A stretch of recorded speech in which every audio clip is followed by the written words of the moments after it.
En tout cas, c'est le point final d'une très longue enquête. Avant de revenir sur la logique de cette décision contestée, bref rappel de ces 18 ans de combat judiciaire. Olivier Caroff. Elle a enquêté pendant 12 ans.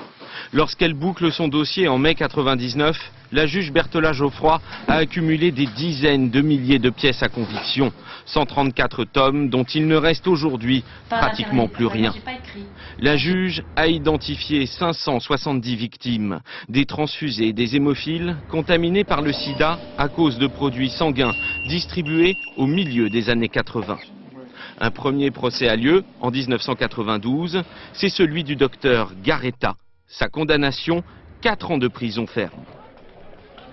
Sortir une seule personne ou 4 personnes comme au procès, alors que ce sont plusieurs dizaines, voire plusieurs centaines de personnes qui de toute façon sont concernées, c'est l'opposé de la justice. Qui savait, qui a laissé faire? Pour les victimes, le gouvernement de l'époque était forcément informé. Elles devront attendre 1999 pour voir juger Laurent Fabius, Georgina Dufoy et Edmond Hervé.